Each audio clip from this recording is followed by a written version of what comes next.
La mesa redonda, como han visto ustedes, se titula ¿Cómo se realiza una tesis doctoral, un proyecto de investigación? Teníamos previsto que estuviera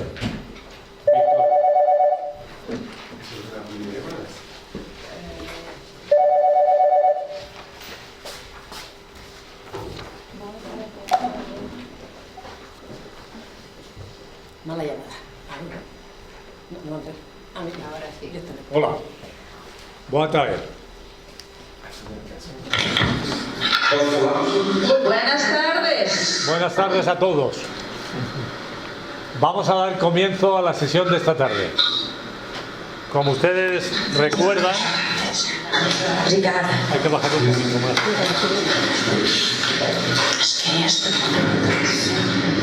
Muy fuerte.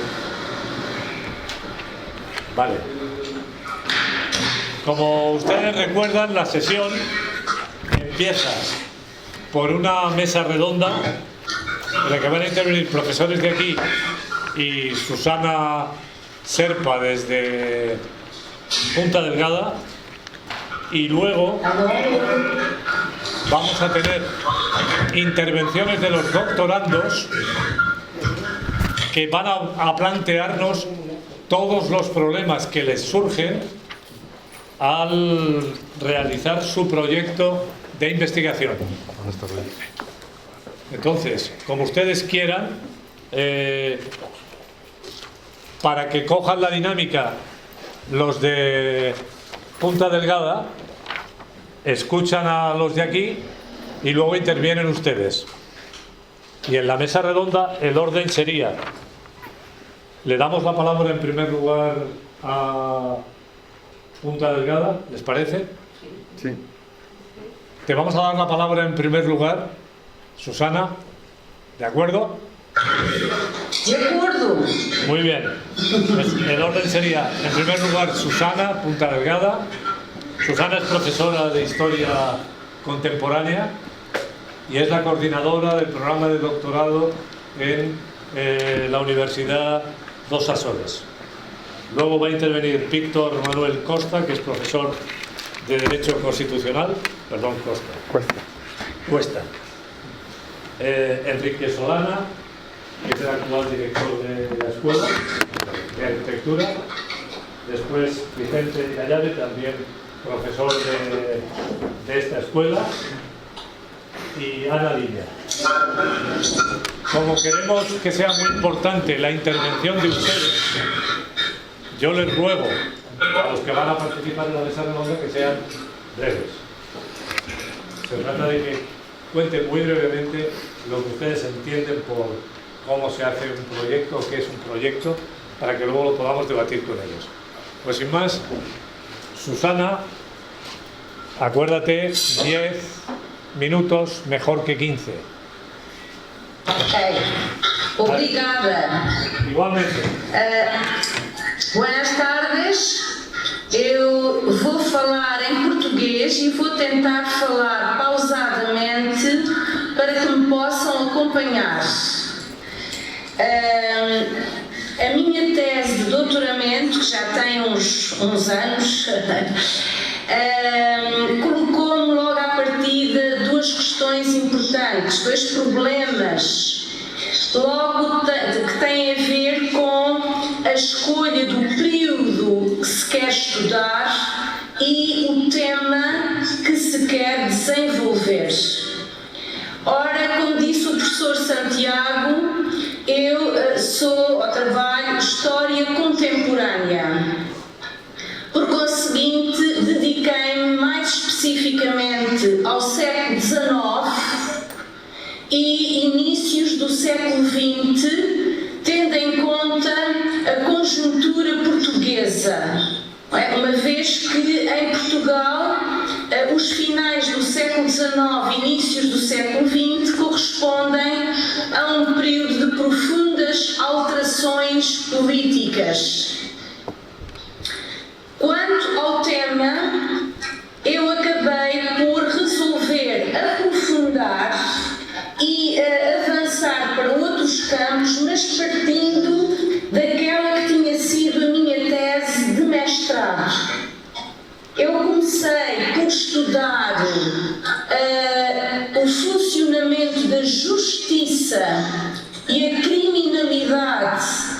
aqui na ilha de São Miguel, no arquipélago dos Açores, e isto com base nos fundos documentais dos tribunais, que eram fundos até então praticamente inexplorados. E, portanto, quando avancei para doutoramento, continuei a trabalhar com fontes judiciais, continuando, portanto, a procurar compreender o funcionamento da justiça e também quais os desvios, os crimes violentos, crimes, portanto, contra pessoas e contra a propriedade, e perceber também os mecanismos de exclusão inerentes, digamos assim, às margens da sociedade no século XIX e inícios do século XX. Ou seja, eu no fundo procurei conciliar a história das instituições, neste caso dos tribunais, do funcionamento da justiça, com a história social. Ora, isto na altura representou um desafio, porque havia muito pouca investigação com base em fontes judiciais. E, portanto, quando nós escolhemos algo mais novo, digamos assim, ou mais inovador, temos o benefício da originalidade, mas, por outro lado, é um trabalho muito mais árduo, porque há menos referências, há menos suporte, há menos investigação feita, e isso, de facto, não foi fácil, porque tive de desbravar, digamos assim, muitas das fontes dos processos crime, dos autos de justiça, completamente sozinha. Havia dois tipos essenciais de processos: os autos de querela, que tinham a ver com crimes mais graves e, por conseguinte, muitas vezes com crimes violentos, e havia os autos de polícia correcional, que correspondiam à chamada pequena criminalidade. Portanto, a crimes de penas mais leves, de moldura penal mais leve, e que não tinham o grau de gravidade daqueles que eram julgados em autos de querela. Ora bem, o que é certo é que estas fontes, as fontes judiciais, são fontes muito ricas porque não só nos permitem compreender, por exemplo, como funcionavam os tribunais, como também nos permitem conhecer outras facetas da vida em sociedade e das relações, não é, humanas dentro de uma determinada comunidade. Não é? E daí que a minha tese de doutoramento me tenha levado não só para o campo da violência, da exclusão social, como o estudo da criminalidade em geral, me tenha levado depois para o estudo, por exemplo, da imigração clandestina, para os estudos de género, precisamente devido à violência contra as mulheres, mas também devido aos crimes cometidos por mulheres, como, por exemplo, o aborto, o infanticídio, o adultério, que para a mulher era crime, para o homem já não era bem assim, e, portanto, isto acaba por nos dar uma visão muito diferente da sociedade de uma dada época. Ora bem, além dos fundos judiciais, dos fundos, portanto, ligados aos tribunais, acabei, obviamente, por ter de alargar a minha pesquisa a muitos outros fundos e a muitas outras fontes, até porque esse é outro grande desafio daqueles que estudam a história contemporânea.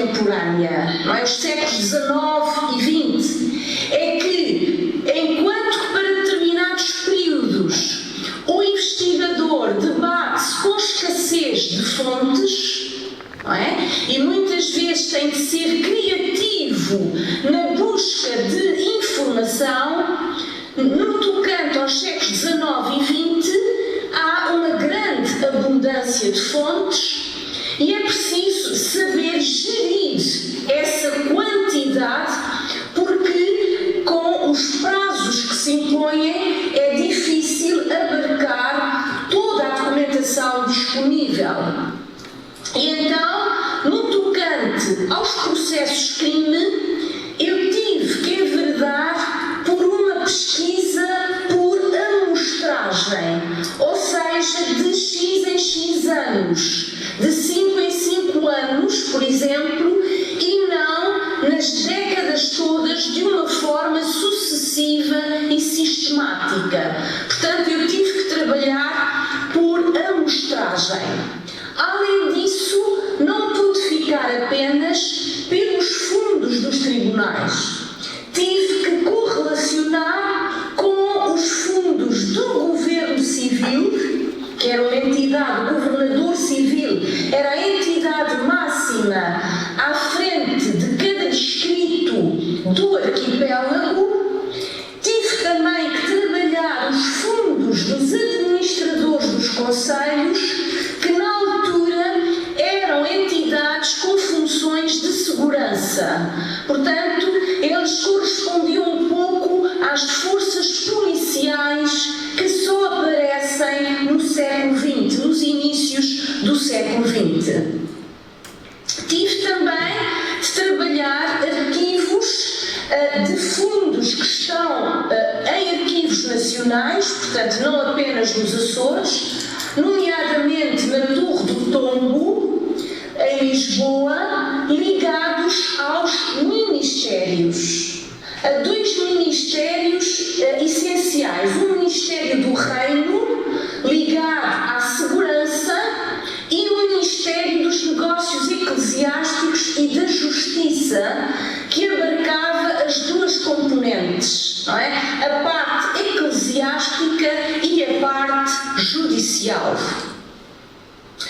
Trabalhei, portanto, fontes manuscritas e devo dizer que, por exemplo, nos processos de crime, o facto de haver diferentes tipos de letra dificulta bastante a consulta, porque nós encontramos a letra do escrivão, nós encontramos a letra do juiz, nós encontramos, por exemplo, a letra ou a caligrafia dos especialistas que faziam o corpo de delito.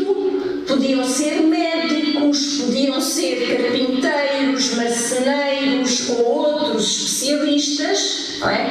E encontramos, inclusivamente por vezes, a própria caligrafia do delegado do Poder Régio, da Justiça Régia, dos advogados, etc. Portanto, há uma grande multiplicidade de caligrafias.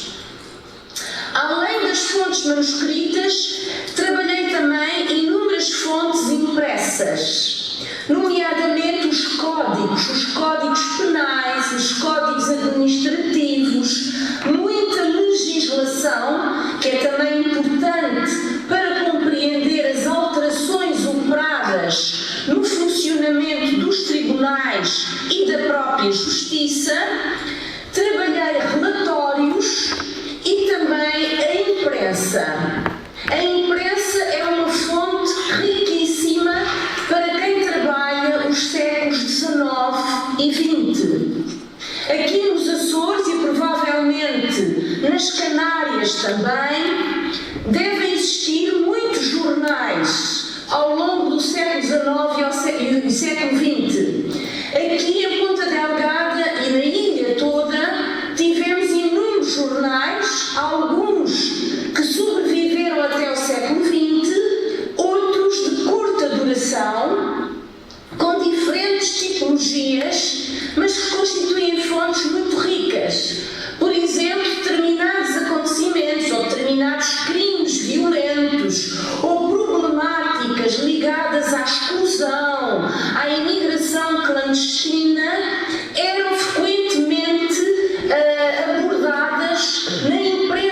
local, não é, que se debruçava sobre estas questões.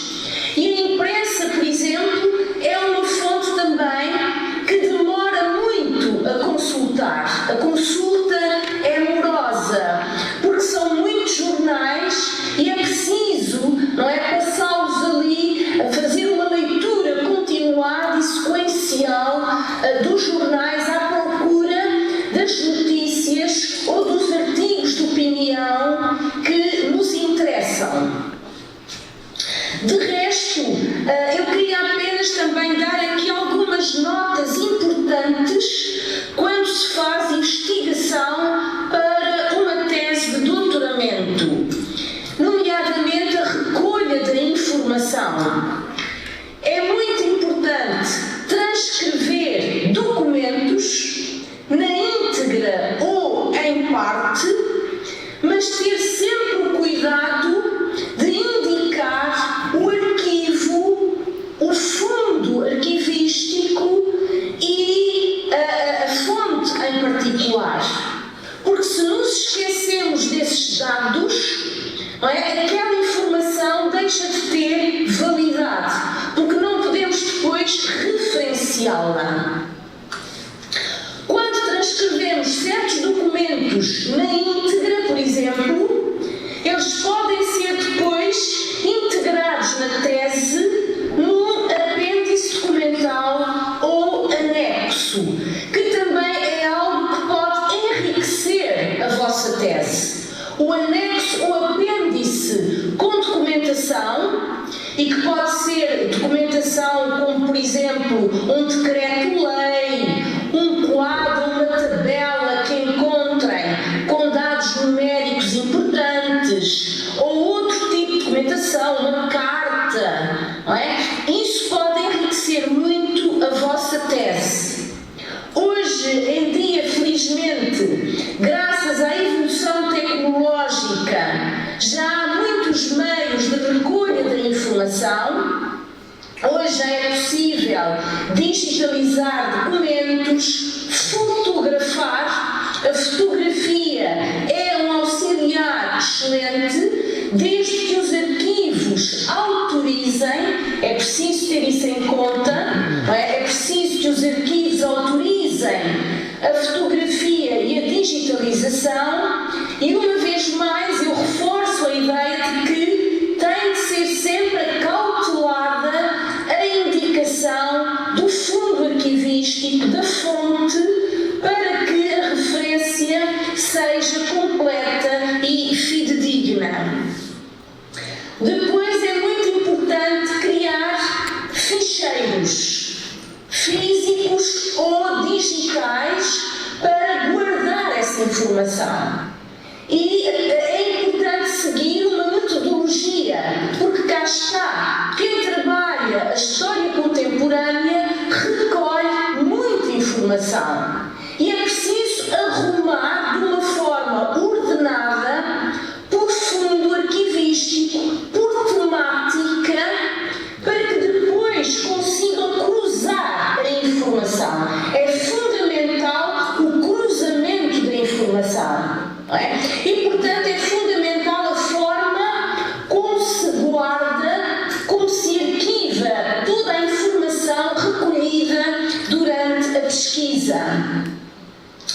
Uma coisa também que eu fiz quanto ao meu doutoramento, sim. Debes ir terminando. Ok, mais 2 minutos, pode ser? Sim, sim. Ok, obrigada. Uma coisa que eu fiz e que eu também recomendo a todos os doutorandos é a construção de uma base de dados informatizada em computador. Hoje há muitos programas que ajudam a construir bases de dados. E as bases de dados são fundamentais, sobretudo quando nós nos focamos num determinado tipo de fonte cuja informação ou tipo de informação é semelhante e nos permite criar campos, não é, de recolha dessa informação para depois precisamente acedermos mais facilmente a ela e podermos fazer o fontes, não é? Das fontes que podem ser tratadas do ponto de vista qualitativo ou quantitativo. E também é algo que eu aconselho. Vão fazendo o tratamento de fontes ao mesmo tempo que vão recolhendo. Não é? Se for possível, por exemplo, quando se tratam de dados numéricos, é possível ir transformando, ir trabalhando esses dados e construindo tabelas, quadros, gráficos, o que depois ajuda muito na escrita da tese, se esses quadros, se esses gráficos já estiverem elaborados, não é? É importante também, eu já estou a finalizar, dialogar com os autores. O que é que eu quero dizer com isto? Ir sempre lendo a bibliografia relacionada com o tema, não é? E, portanto, fazer a pesquisa bibliográfica enquanto se faz a pesquisa de fontes, ir lendo para depois, durante a escrita da tese, dialogar com os autores.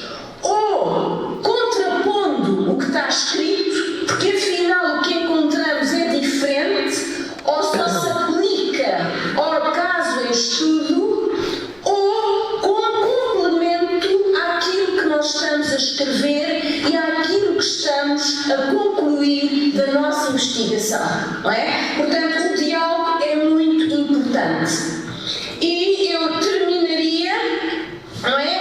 Também dizendo o seguinte, que a introdução deve ser feita sempre no fim da escrita da tese, no fim dos capítulos, e que é muito útil em cada capítulo ir tirando conclusões parciais, porque depois são um auxiliar precioso na conclusão geral. Muitas vezes é difícil fazer a conclusão, não é? É sempre algo que leva tempo, porque também já estamos mais cansados e, portanto, é fundamental fazer conclusões parciais em cada capítulo, porque ajudam muito na elaboração da conclusão final.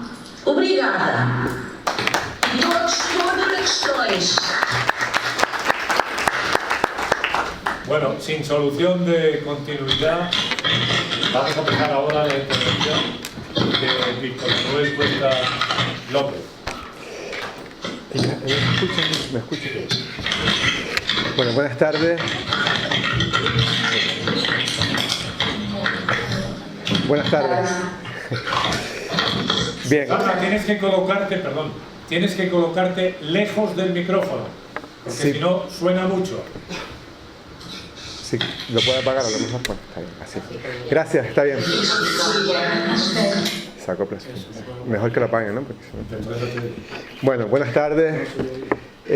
Como comentaba Santiago, yo soy profesor de Derecho Constitucional en la Facultad de Ciencias Jurídicas. Yo pertenezco al Departamento de Derecho Público y bueno, aparte de desempeñar mis labores de investigación en el ámbito del derecho público, derecho constitucional, pues también, entre otras responsabilidades, colaboro en este programa de doctorado como coordinador del Seminario Formativo 3, que es el seminario formativo que está más orientado hacia la línea de investigación jurídica que forma parte de este programa. Es un seminario que ustedes tendrán en el tercer año y bueno, la dinámica más o menos será algo parecido a este y ya bueno, tendremos tiempo de vernos en ese momento y bueno, y evidentemente hasta que llegue ese momento pues me ofrezco para cualquiera que esté interesado en desarrollar su investigación, no solo en el ámbito del derecho, sino desde otros ámbitos y que se toque tangencialmente cuestiones jurídicas, pues ofrecer mi colaboración, ¿no? Bien, rápidamente, el objeto de mi intervención es bastante modesto. Yo simplemente pretendo compartir algunas reflexiones de tipo metodológico que creo que podrían ayudar a cualquier persona que emprenda una investigación jurídica.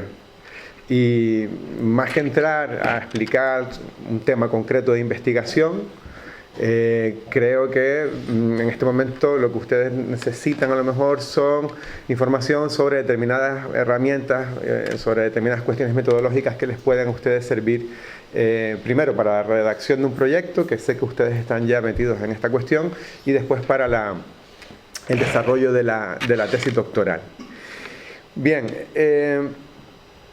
yo en mi campo de trabajo, en mi campo de estudio, se refiere al derecho constitucional.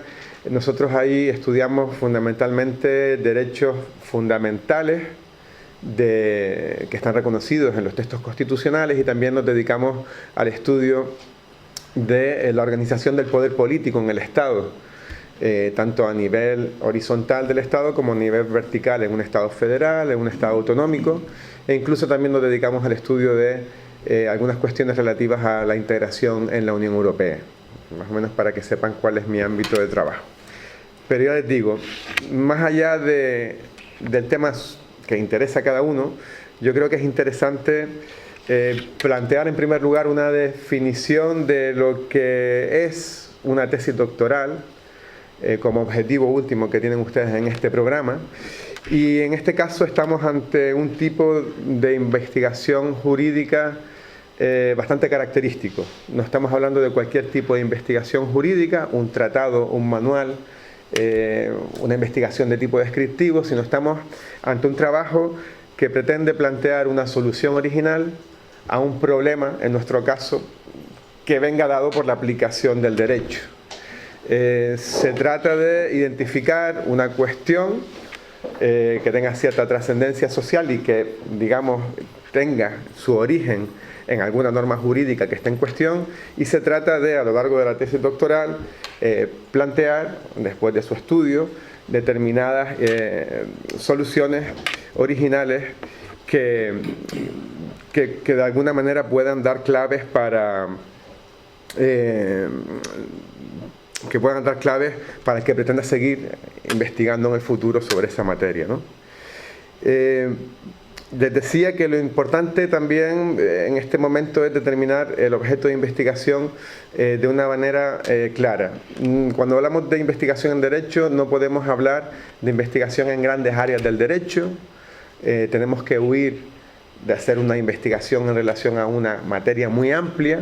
Esto yo creo que es común a todas las disciplinas, y al mismo tiempo también tendríamos que huir de hacer una investigación sobre una cuestión jurídica demasiado particular que nos aleje luego de las grandes cuestiones del derecho.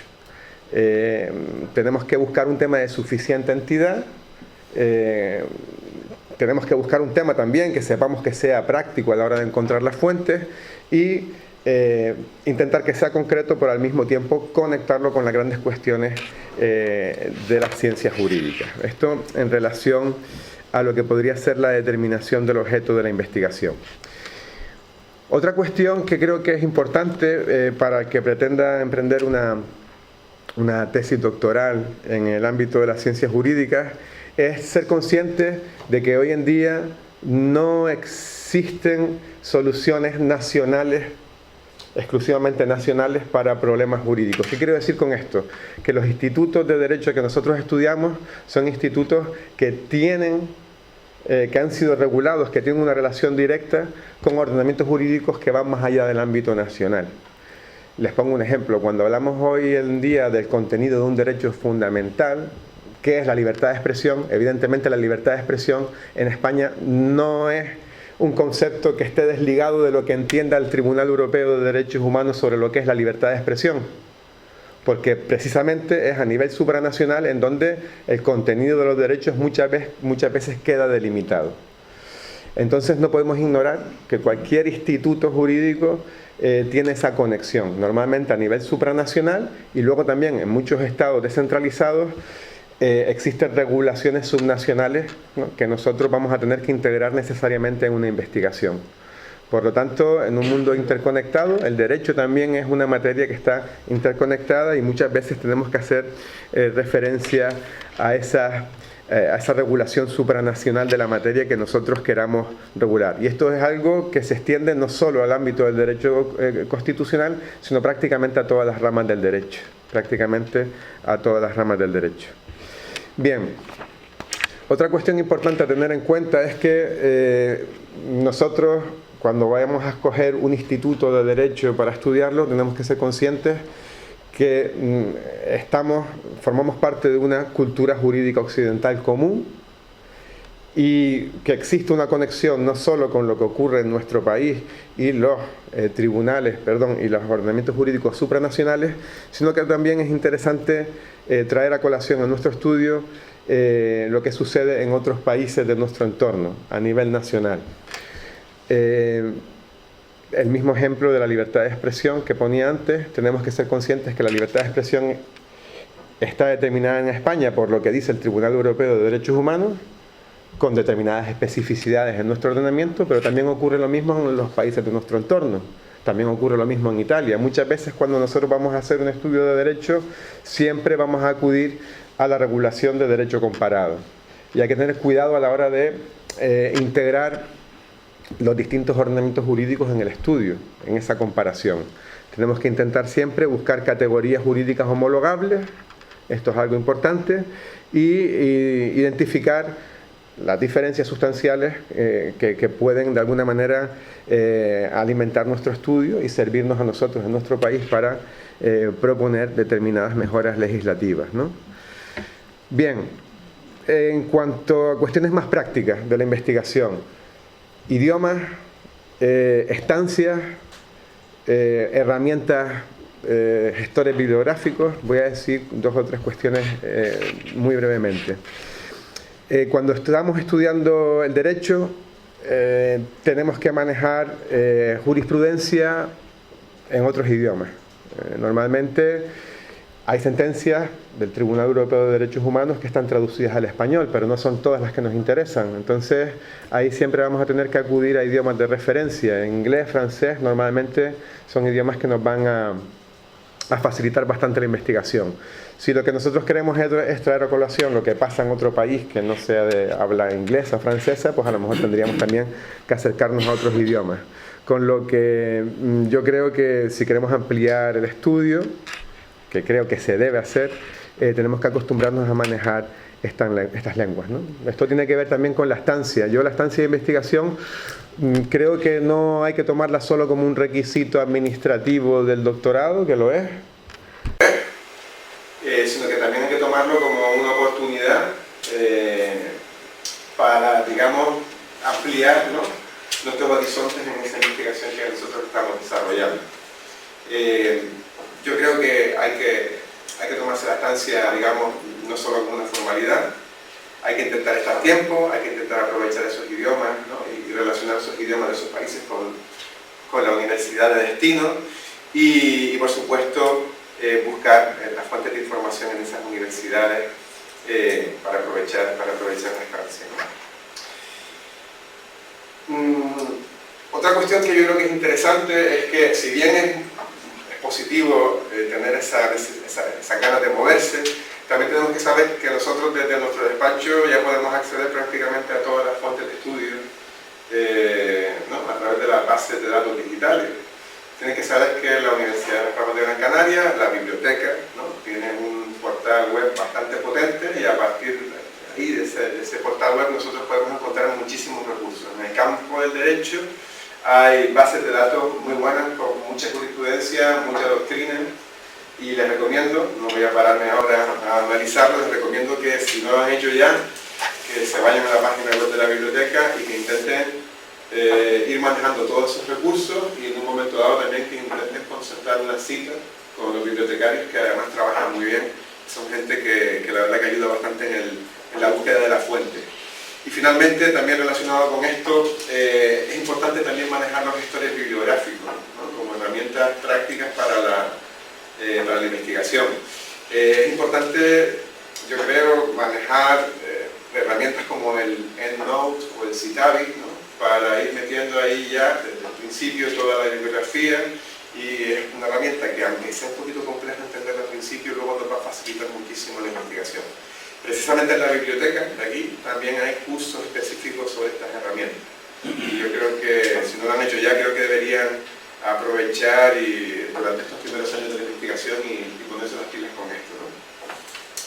Bien, yo si les parece voy concluyendo. Si les parece, dejamos para la mesa, ¿no? Cuando concluya las intervenciones, ustedes pueden plantear cualquier duda o cualquier inquietud que se les ocurra. Yo les ayudaré si puedo.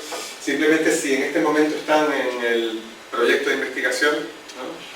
Es un momento inicial importante. Creo que tienen que centrarse en hacer un buen proyecto porque les va a ayudar, les va a guiar en el desarrollo de la tesis, y también porque son proyectos que luego les van a servir para solicitar financiación, solicitar becas de investigación.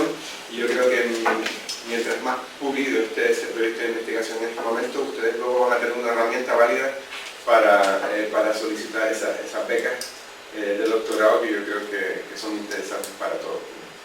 Bueno, con esto concluyo y ya le doy la palabra. Muy bien. Bueno, ahora va a intervenir Enrique Solana, profesor de expresión gráfica de esta Escuela de Arquitectura que nos acoge en esta magnífica aula de máster. Todo hay que decirlo, una de las mejores de la universidad. Pero no es culpa mía. Seguirme a 10 minutos para intentar ir recuperando el tiempo.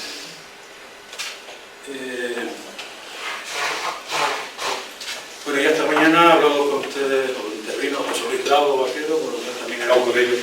¿Con ellos no? Bueno, yo voy a centrarme en la que sería la investigación en arquitectura, si bien luego también el profesor Mirallave también va a hablar de estos aspectos. Yo me voy a poner en la parte más general, entiendo, si intuyo bien sobre la siguiente intervención. Me he permitido poner este grabado griego de Procusto. Procusto es hijo de Poseidón, según algunos, y es un señor que es posadero y da posada a los caminantes que van a las colinas de Ébola.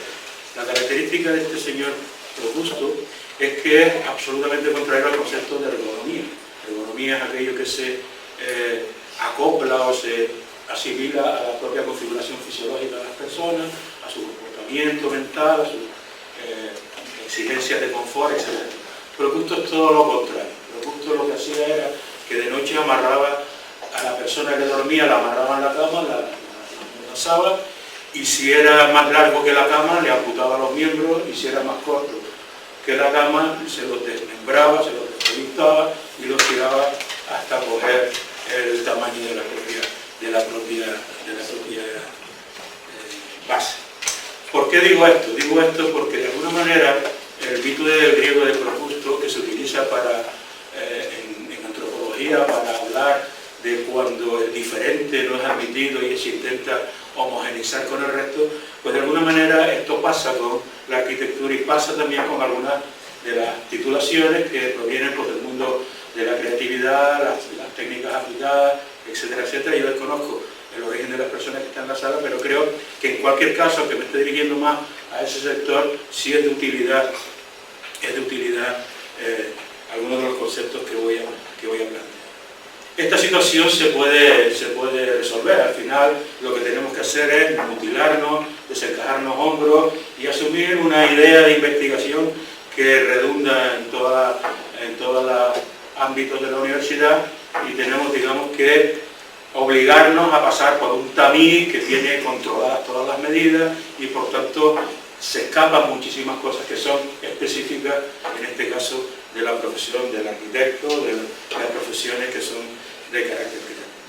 Yendo a la investigación, pues entonces hay que agarrarse a cuestiones tradicionales, a cuestiones más clásicas. Bueno, decirles que yo he dirigido 15 tesis doctorales y ahora se va a leer la 16, por tanto tengo una amplia experiencia en investigación con arquitectos, porque son los doctorandos. Entonces el arquitecto, cuando termina su formación, que además pasa directamente al doctorado por el número de créditos que tiene su titulación, pues se encuentra en un lugar nuevo, absolutamente nuevo, porque proviene de otro formato de trabajo que le Por tanto, eso obliga, para ir al concepto de investigar, como seguir la pista a las huellas o averiguar o examinar con cuidado diligencia de alguna cosa, pues irnos grandes paquetes que tiene la arquitectura para ver de qué manera nosotros podemos o amputarnos los brazos o estirarnos las coyunturas.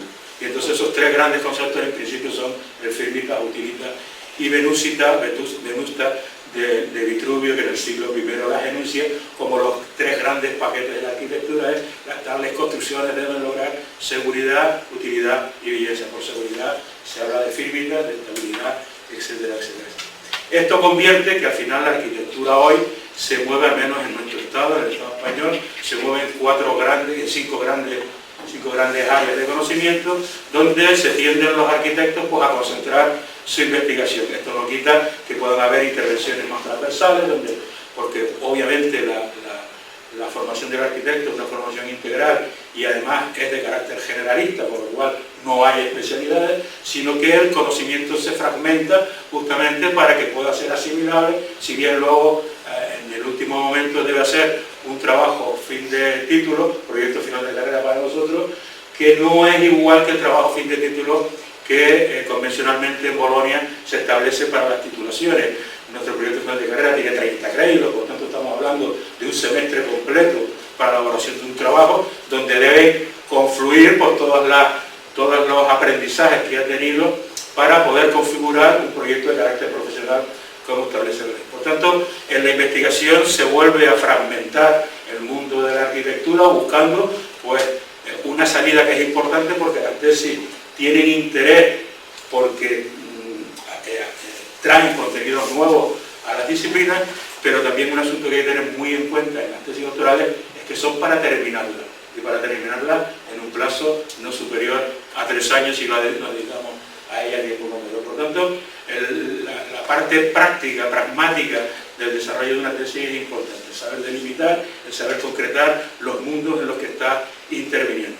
Y como decía Humberto Eco, las tesis se pueden desarrollar de manera superficial, con muy poco fondo, donde lo que hace son visiones panorámicas, y más en un ámbito como la arquitectura, que es muy complejo. Yo diría que también el ámbito de las bellas artes y otros tipos de titulaciones de este perfil, se puede hacer vistas panorámicas en las tesis doctorales, que obviamente tienen escasa profundidad, o se puede entrar en una temática específica y entonces se profundiza muchísimo. Eso no lo invento yo, sino que está ya muy inventado. Y por lo tanto, estas grandes áreas son las grandes áreas donde se mueven cada uno de los ámbitos de la enseñanza de la arquitectura, y por tanto los profesores y profesoras que allí desarrollan trabajos pues, de investigación amputados y coyuntados, ¿no?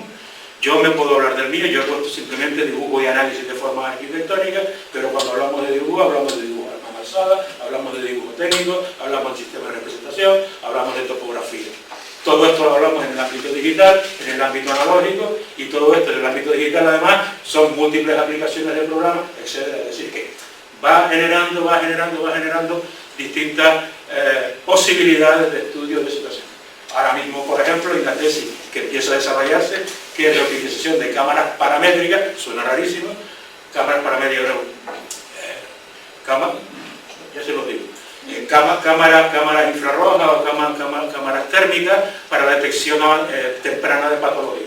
Esta es una tesis transversal que de una parte está encajándose en el ámbito de la construcción arquitectónica, pero al mismo tiempo se está encajando en el ámbito de la representación arquitectónica, y al mismo tiempo se está moviendo en el ámbito de la ingeniería de las telecomunicaciones. Por lo tanto, el planteamiento transversal muchas veces.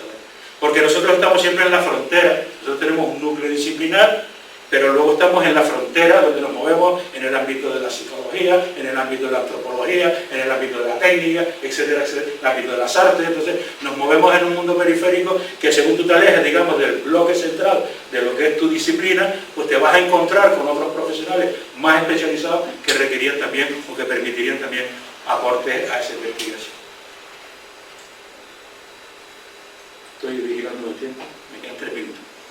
Por tanto, me gusta usar este grabado durero, ya lo usé el año pasado, que además se lo vi usar a otra persona, al profesor Millán de Barcelona, que me pareció muy interesante porque en esta representación que se hace de la construcción de la perspectiva del cuadro con el cuadro de la perspectiva cónica, pues aparecen muchos elementos. Está el que ejecuta la perspectiva, está está el plano del cuadro donde queda representado el objeto, está el propio objeto, está los propios materiales que utilizan la herramienta, cuando está la herramienta, están los procedimientos utilizados, que es el trazo, es decir, que tenemos metodología, tenemos herramientas, tenemos el objeto en sí mismo, tenemos la representación del objeto y tenemos la técnica global, que es la perspectiva. Así que ámbitos de investigación son múltiples en este proceso. La investigación, dice Humberto Eco, que por eso ya estoy terminando, lo pongo aquí, es algo que o dice algo que no se ha dicho o discute sobre algo que ya se ha dicho. Son las dos opciones que hay en una investigación y ahí es donde hay que centrar en la situación. La tendencia normal o natural es hacer el trabajo de nuestra vida, pero no, es el primer trabajo de investigación propiamente dicho, que se va a someter a una serie de reglas académicas, disciplinarias, que obligan a unas estructuras concretas en las que hay que someterse. De ahí que algunos, el profesor José María Gentil dice, no debemos dudar que un buen proyecto de arquitectura puede ser una investigación, evidentemente. Para hacer un proyecto de arquitectura hay que investigar muchas cosas. Pero también es cierto que no todo buen proyecto de arquitectura puede ser una tesis doctoral, porque la tesis doctoral viene marcada pues, por unos planteamientos de carácter académico que están ajenos al propio ejercicio de la profesión de arquitecto. Y es ahí donde entra Probusto a aportarnos cierta presencia para poder entrar en el esquema formal de la universidad, incluidos los sexenios. Por tanto, el proceso del proyecto es un proceso que puede estar en el ámbito creativo, en el ámbito representativo, en el ámbito tecnológico, pero tiene una parte también de lo que es la biografía, la particularidad del propio ejecutor del proyecto, o las personas que participan en el proyecto, que vuelcan sobre ese diseño también aspectos que tienen que ver con su creatividad, y su creatividad viene filtrada también por su biografía. Por tanto, también hay una carga subjetiva que normalmente está desvinculado de los procedimientos habituales de la universidad. De ahí que cuando la tesis esta, que ya se va a leer 10 minutos 27, que se llama Extrañamiento, provocó risas en la comisión académica, pero ya está presentándose en la Universidad de La Laguna para ser evaluada y espero que bien. Pues nada, muchas gracias.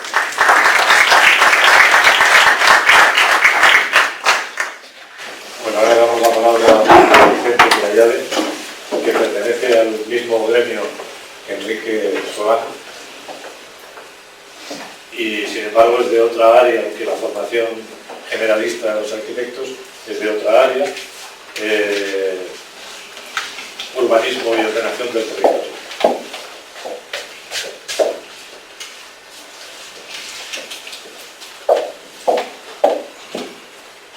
Como ven, estamos asistiendo a discursos generales, pero se nos están lanzando muchas píldoras, que es muy importante que las vayan relacionando con el trabajo que ustedes están haciendo. Yo creo que, aunque no conozco a todos les compete lo que aquí se está diciendo. A mí me parece de gran interés. Buenas tardes a todas y a todos. No sé cuántos arquitectos hay aquí.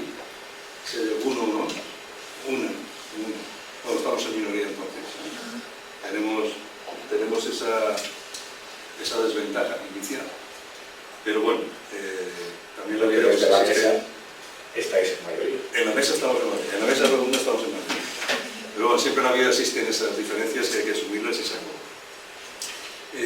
Yo me sumo a lo que se ha venido diciendo por todos los ponentes, como no, porque a fin de cuentas hacer una tesis doctoral siempre es un trabajo de investigación que de alguna manera hay que afrontar para comenzar esa vida que después te llevará hasta el final de tus días, como decía aquel, para hacer una verdadera tesis doctoral, casi ya cuando te vas a jubilar, ¿no? Ese sería el gran trabajo de investigación, ¿no? Pero qué duda cabe que este primer trabajo de investigación hay que afrontarlo. Y hay que afrontarlo de una manera académica en el sentido de cumplir con una serie de normas. Pero bueno, las visiones que se puede dar a ese tipo de trabajo, con ese tipo de reflexión intelectual, pues pueden ser muy distintas, aunque al final adquieran formas que son similares o que son las mismas, ¿no? Entonces, en arquitectura, nosotros venimos desarrollando desde finales ya del siglo pasado una manera de reflexionar que se llama investigación por el proyecto, o research by design, o research par le projet, dependiendo del ámbito geográfico. Antes decía Víctor que los idiomas eran importantes desde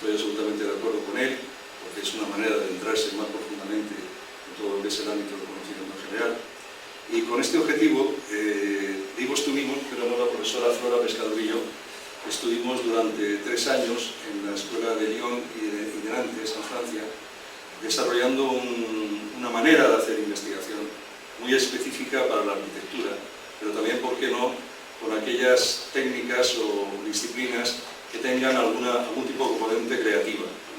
En arquitectura la creación es fundamental, porque es lo que nos moviliza, diseñar espacios, crear espacios de cualquier escala, de cualquier dimensión, de cualquier complejidad, pero también es verdad que en ingeniería también sucede esto, también es verdad que en diseño industrial sucede esto, también es verdad que en todos los ámbitos del arte sucede esto. Por tanto, ¿por qué no? Pues se puede pensar que quizás esa reflexión metodológica puede ser llevada a otros campos. Bueno, y entonces, fruto de ese trabajo, es este libro que tiene en la biblioteca de la escuela, que me interese, que se llama Re-Archi, que trata sobre esto, cómo es una palabra compuesta, Re-Archi, re-investigación en arquitectura, y acabamos con una I porque el punto de confluencia era la Confluence en la ciudad de Lyon, que es el río que encierra la ciudad histórica con toda su tradición universitaria, etcétera, etcétera, etcétera, ¿no? Bueno, esta manera de reflexionar se basa en una especie de recorrido por lo que significa la actividad fundamental en el acto de creación de la arquitectura. Es que al final, lo hagamos como lo hagamos, los arquitectos al final acabamos dibujando un proyecto. Entonces, pensamos, no nosotros solos, sino esto viene de la Asociación de Escuelas Europeas de Arquitectura, pensamos que ¿por qué no centrarse en el proyecto para hacer un trabajo de investigación? O cómo la investigación nos puede ayudar a hacer un proyecto, o cómo el proyecto puede formar parte de un proceso investigador, o cómo todo a la vez. Bien, entonces con esa reflexión de cómo todo a la vez, estuvimos pensando cuáles serán los tipos de razonamiento, bueno, esto lo sabemos todos, ¿no? Hay 3 tipos de razonamientos que de alguna manera pueden confluir, que son los razonamientos de tipo inductivo, son aquellos que parten de la base para llegar a lo más general, los procesos bottom-up, ¿no? Los procesos o razonamiento de tipo deductivo, que el camino es el inverso, es de lo general a lo particular, o procesos top-down, o bien los procesos de tipo aductivo, que esto engancha más con la manera de razonar y de pensar de la arquitectura. Porque muchas veces cuando estamos metidos en procesos inductivos y aductivos, lo que sucede es que salta la chispa, nos ocurre algo por cruce de ideas entre ambos procesos, y es lo que sucede con los procesos que son de tipo conjetural, ¿no? Así, por ejemplo, voy a pasar por ellos muy por encima de los 3, ¿no? Los procesos bottom-up, los procesos inductivos, como decía, es interpretar lo particular a partir de lo general, ir de lo particular a lo general, ¿no? Y a día de hoy tiene mucho que ver con todas estas tendencias que existen en general en la cultura y en el conocimiento, que son trabajar en lo hiperlocal, la puesta en red, los metadatos, el urbanismo participativo, el tactical urbanism, es decir, todos estos procesos que nos hablan de hágalo usted mismo, de hágalo colaboración con, crezcamos juntos, reflexionamos juntos, y a partir de reflexiones de este tipo vayamos a soluciones válidas para la sociedad en general, ¿no? Luego están los otros tipos de procesos deductivos o top-down, que es analizar desde lo general a lo particular, o bien imponer patrones desde arriba hasta abajo. Sería un poco la labor que hace el Congreso de Diputados dictando leyes que son para todos, ¿no? O la labor que hacemos en arquitectura, como un ejemplo, es al hacer un plan general de ordenación urbana, ¿no? Que damos normas y dictamos normas para el resto de la ciudad, etcétera, ¿no? Y siempre se parten de defensas de tesis que acaban en un proceso que vincula a toda la sociedad en su conjunto. Y luego están los procesos conjeturales, los procesos aductivos, que son fruto más de la imaginación, de los procesos creativos cruzados entre ambos tipos de razonamiento, pero también entre todo tipo de conocimiento, la iteración del razonamiento continuado, etcétera, hasta que llega lo que se denomina momento eureka, que es el momento en que aparece esa chispa que lo enciende todo y que nos da la solución en ese proceso de conjeturas a que nos hemos sometido. Bien, hay otra manera de analizar las cosas y de comprender las cosas en la arquitectura que viene del mundo de la analogía. El arquitecto también, por la propia formación, a lo largo de los 5 o 6 años de estudio, depende de los planes, 5 o 6 años de estudio de la carrera, ¿no? Pues aprende a analizar formalmente las cosas, y aprende a saber que algo que viene de la naturaleza, que viene de la ciencia, que viene de campos que a lo mejor no tienen una vinculación directa con el mundo de lo arquitectónico, pueden traducirse formalmente en espacios o pueden adquirir formas arquitectónicas capaces de albergar después una serie de usos que les vamos a dar, ¿no?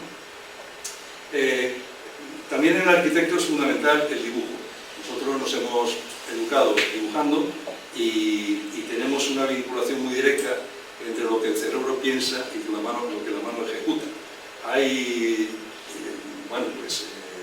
autores como Valasmar que se atreve a decir incluso que no, que es que en la mano hay otro tipo de cerebro, que es el fruto de que ha aprendido todo lo que el cerebro le ha pasado durante toda la época en que ha evolucionado, que a fin de cuentas, si la humanidad ha progresado por algo así, es precisamente por la utilización de las manos.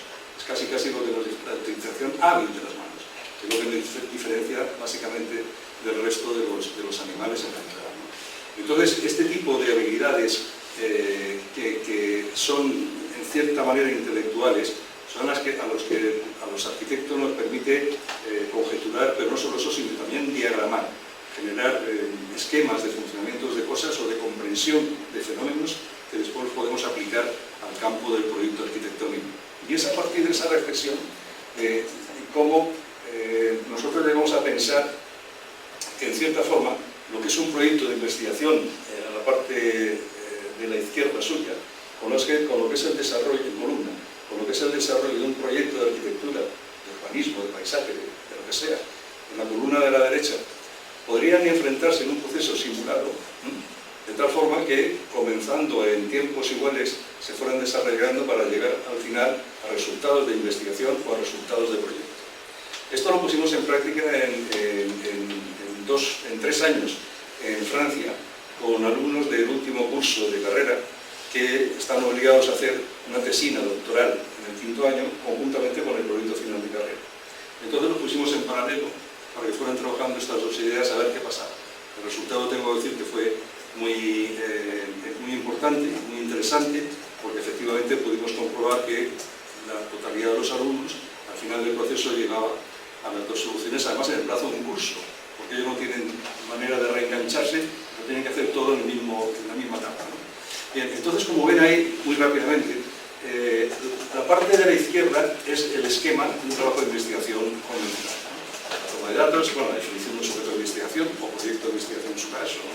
La toma de datos, las hipótesis que vamos a lanzar, las fuentes que vamos a utilizar, etcétera, etcétera, el desarrollo de la investigación y al final, bueno, pues el documento base con sus conclusiones, con sus análisis críticos, su bibliografía, etcétera.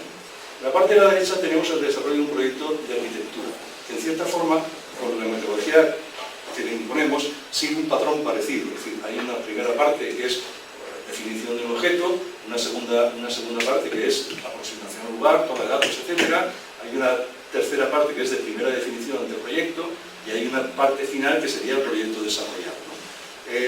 Les pongo un ejemplo. Es como si dijéramos que vamos a estudiar el fenómeno del hábitat en aldeas disociadas del norte de Somalia y luego hiciéramos un proyecto concreto para una vivienda en esa misma zona. Esta sería un poco la reflexión. Entonces, en el medio, esa columna en medio, ven cómo los temas de investigación se solapan con los temas de proyecto, siguiendo una línea básica que tiene un punto de encuentro aquí, en este momento, cuando se habla de aplicabilidad del proyecto, porque no puede ser entelequia, sino que tiene que ser soluciones puntuales que van sirviendo para el proceso proyectual, o bien al final, cuando el proyecto de investigación está prácticamente terminado, vuelve a aparecer esto, para que nunca se pierda de vista que la acción de investigadora tiene que tener un resultado práctico concreto. Bien, lógicamente se maneja la bibliografía como en cualquier trabajo de investigación y les voy a poner un ejemplo pues, de uno de ellos, un estudiante de la Escuela de Lyon que se enfrenta al problema de fíjense en el título, ¿no? O sea, de la percepción a la transformación de la materia.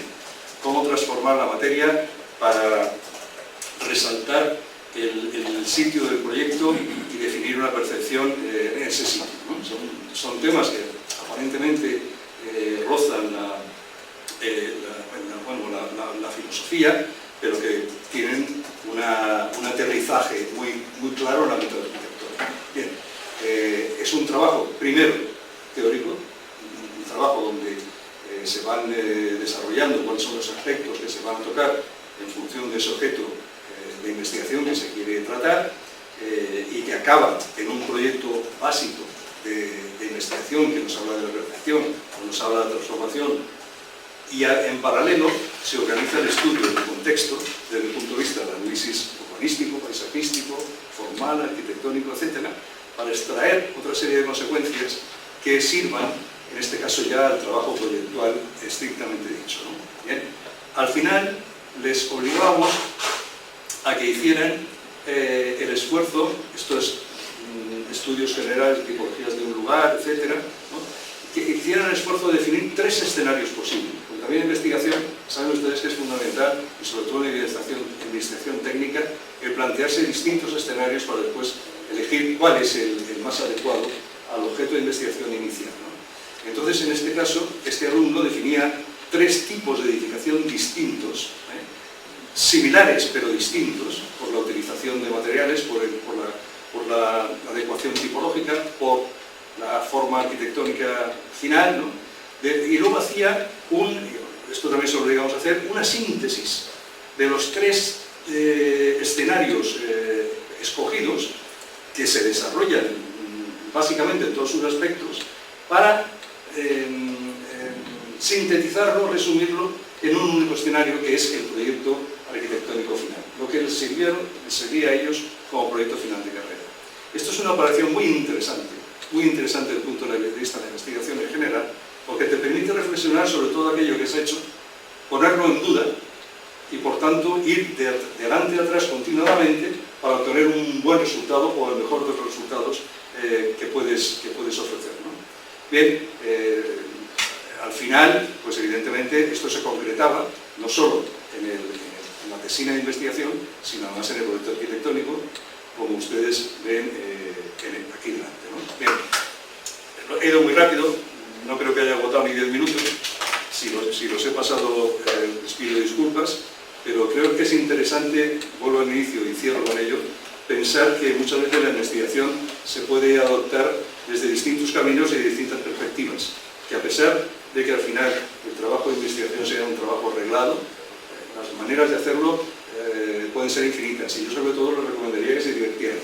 Para nosotros como arquitectos nos ponemos a dibujar y a crear y nos divertimos, pero ustedes tienen que hacer lo mismo a vosotros, no lo sé. Gracias.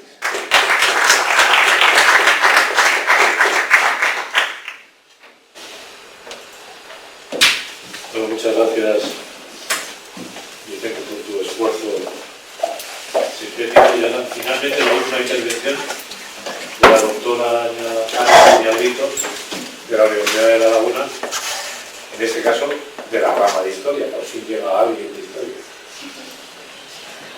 Pues buenas tardes, intentaré ser lo más breve posible, aunque un poco el proyecto que les voy a presentar pues rompe los esquemas tradicionales, en tanto en cuanto, evidentemente, yo soy historiadora, pero soy medievalista. Una etapa que muchas veces pensamos que, bueno, son aquellos que se dedican en exclusiva a trabajar con papeles viejos.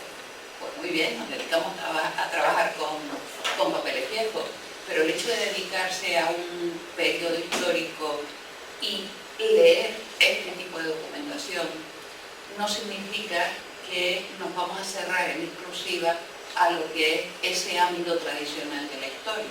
Es decir, esa división didáctica que tenemos de estudiar prehistoria, antigua, medieval, moderna, contemporánea, etcétera, etcétera, creo que en el siglo XXI ya es hora de empezar a hacer estudios de tipo transversal.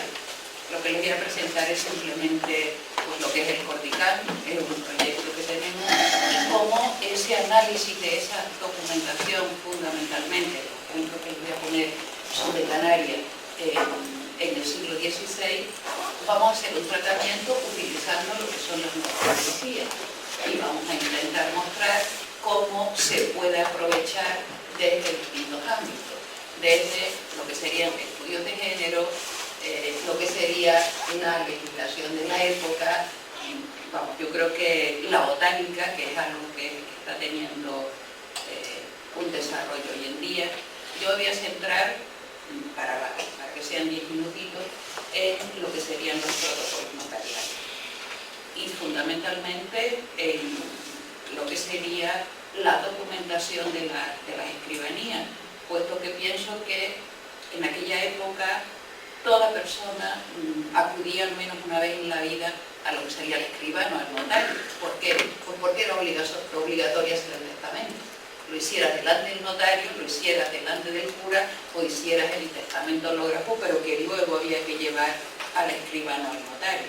Es un ejemplo perfecto, creo, de lo que era la vida en aquella época. Pero además, y enlazando un poco con lo que la profesora Susana Serpa planteaba, a veces tenemos graves problemas. ¿Por qué?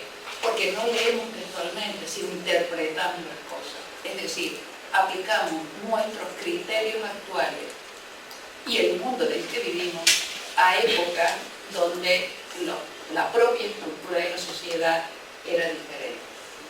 Yo trabajo fundamentalmente lo que es el azúcar, ni más ni menos. Y les voy a poner un par de ejemplos. Hoy en día, poca gente sabe lo que es la cachaza.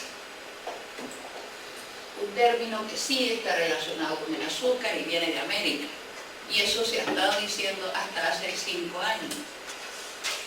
Yo, a través de esa documentación, les voy a decir que son términos que siguen una ruta muy clara, que vienen de Madeira a Canarias, que luego van a Centroamérica, y que normalmente lo que aparece en los diccionarios es que son términos brasileños. ¿Por qué? Porque no sabíamos leer. No, porque a veces son simplemente errores que lo que hacemos es reproducirlos continuamente y nunca acudimos a lo que son la fuente. Pero es que también en los archivos encontramos, y esto es a partir de una serie de dibujos, trazos, diseños, que bueno, posiblemente no era exactamente la realidad, y el ejemplo más claro es este. Esto es, vamos, una canalización de agua, una caída de agua, que es el salto del herido. Aquí está la rueda que mueve lo que es el molino. Evidentemente, una rueda o está vertical o está horizontal. Si está inclinada, no. ¿Por qué? Porque el espacio que le quedó, en este caso, al escribano era muy poco. Es un testamento que no se terminó y era el huequito que tenía. Claro, yo puedo decir, no, en esta época las ruedas estaban ladeadas. No, ninguna rueda de molino puede moler de esta forma. El que dibuja es el mismo escribano. En este caso sí es una amanuense, que además lo tenemos detectado, sí. También hace corazones muchas veces, y especie de poemas. Este era un intelectual de la época. O en este caso, esto es simplemente un mapa. Esto es la caldera de Tauriente. Estas son las galerías de principios del siglo XX. ¿Y por qué ahora, cuando están haciendo estudios, que si abrimos de nuevo las galerías, no se van a lo que es la propia documentación? Pues yo creo que tendrían algo adelantado. ¿Por qué les pongo esto? Porque lo que pretendemos es que esa documentación que como historiadores transcribimos, vamos a ponerla en red, el documento original, la transcripción, y luego ya, sobre todo porque trabajo con lingüistas, lo que sería la normalización y la lematización, para que todo el mundo la utilice y para que, si cometemos algún error, ese error, a través del administrador, se pueda cambiar y no sigamos repitiendo siempre los mismos errores, que son bastante habituales. Bueno, para hacer un poco estadística, errores habituales. Hablar, cuando hablamos de azúcar, de las escamas, del mal acabado y del somero. Eso no existe. La documentación dice que son escumas, que son mascabados y que son somenos. Exactamente igual que aparece en Madeira. Pero nos ponemos a leer toda la bibliografía que hay y todo el azúcar tiene escamas. No, lo que hay son espumas, que es un tipo determinado de azúcar. Es un ejemplo de lo que les decía antes, simplemente 2 ejemplos. Pinjar. el término pillar. Nos dice los diccionarios de hoy en día, año 2019. Es un término brasileño que se documenta por primera vez en el año 1711. El término pillar lo tenemos documentado en Canarias, en el Ingenio del Realejo, en el año 1507. No es porque seamos más importantes o no, sino porque lo que sería el tráfico de la lengua significa que van las personas y van las técnicas también. Y de 1507 a 1711 hay ligeras diferencias, digo yo. Otro término, los remiñoles, el remiñón, etcétera, etcétera. Documentado por primera vez en Brasil en 1813. En Madeira en 1535. En Canarias está documentado en 1505. No estoy diciendo que en Canarias se inventen las palabras, no. Van a seguir un recorrido. El hecho que no estén en Madeira es porque la carencia de protocolos es importante. Pero si el término es portugués, la ruta que va a seguir es la misma que la que sigue la población. Bueno, ya términos habituales, como por ejemplo puede ser la buganga. ¿Pero por qué creo que es el interés de mostrar esa documentación en público? Porque, bueno, hemos encontrado, por ejemplo, el término uncionero. Uncionero es un sanador, simplemente el médico, el que sanaba. Un término que solo está documentado, que aparece por primera vez en México en el siglo XVIII. Los salarios, las profesiones, la propia toponimia, la botánica, bueno, y no digamos ya nada de los estudios de género. Entonces, uncionero, perdona, está también documentado. ¿Qué cosa? Uncionero. Sí, sí. Antes también que México. Sí. En 1592 yo era chico. Con los estudios de género estaba transcribiendo estos días, buscando unos documentos, un documento y bastante curioso, pero ese ya se lo preguntaré a Víctor en su momento, 1602, y es una señora que acude al escribano por malos tratos de su marido.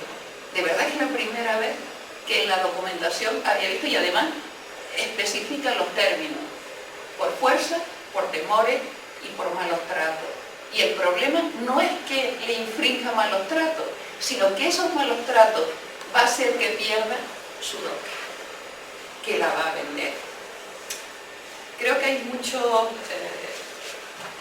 elementos que pueden ser aplicados al resto. Esto es un poco cómo se va a presentar. Vamos a presentar la transcripción, el documento original, presentamos la transcripción, el archivo del que procede, por supuesto con una serie de metadatos, la base de datos también, y lo que hemos hecho más novedoso es aplicar una serie de programas nuevos para que esa edición digital no se quede como un facsímil, sino que sea un corpus anotado de documentación.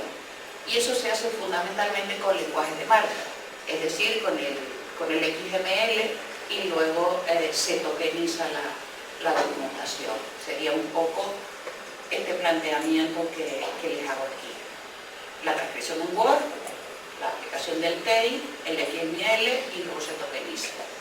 Yo no tengo por qué ser especialista en informática, bastante sé con leer documentación del siglo XIII, XIV, XV, XVI.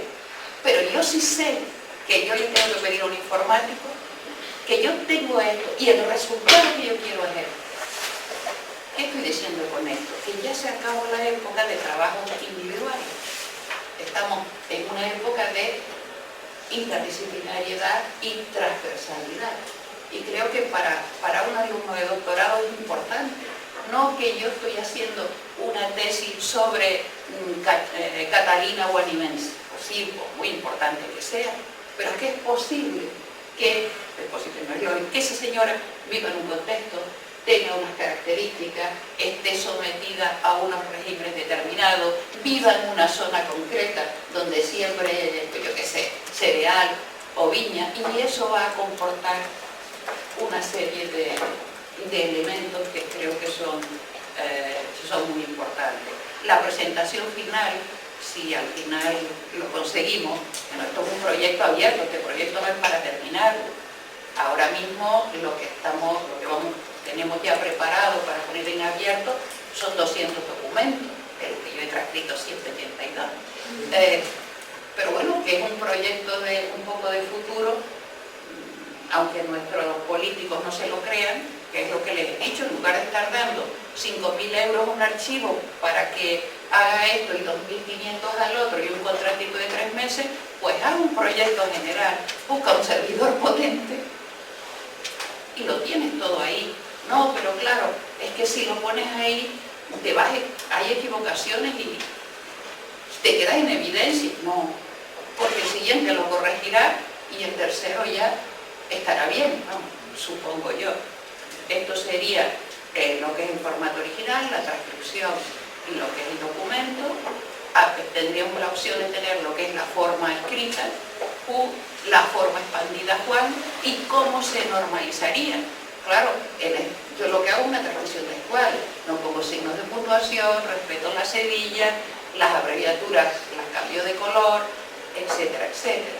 Pero hay otro programa que está todavía mejor, que es el Auxilier. Se compra la licencia, vale por 1 año, y nos permite hacer la foto del documento, vamos separando línea por línea, lo que nos permite estar haciendo esa transcripción. Miren aquí, magnífico. Aquí en realidad, miren lo que aparece, la M, la A, la G, y la C y la O. Pero claro, si yo pongo Masco, nadie se va a enterar.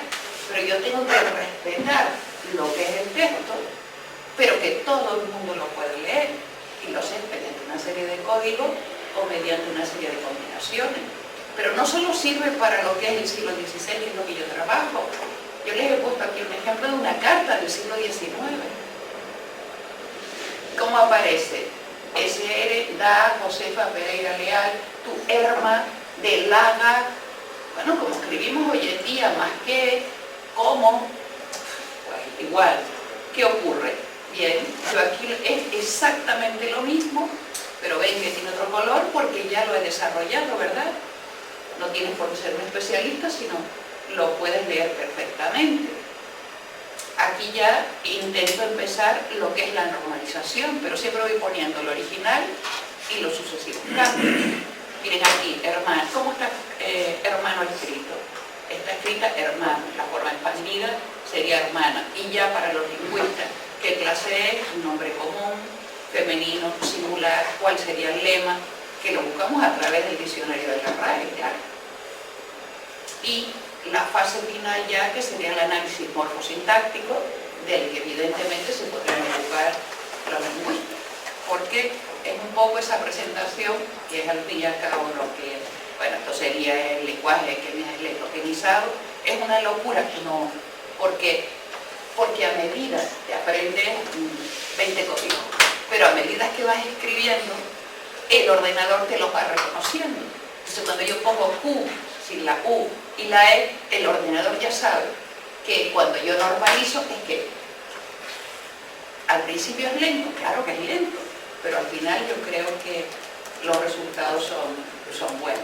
Bueno, esto era ejemplo simplemente, pero la otra parte que también nos parece importante, que son esos metadatos. ¿De qué trata el documento? Porque todo el mundo se lo va a tener que leer. Pues es un arrendamiento. Ah, vale, lo miro. No es, pues lo dejo, sigo. ¿Quién ha hecho la transcripción? ¿Quién ha hecho la selección? ¿Quién hace la edición? Etcétera, etcétera. Y siempre, ya digo, con la imagen. ¿Quiénes son los responsables? Los datos de publicación, los datos descriptivos. Y es, pues, un poco lo que quería decirle.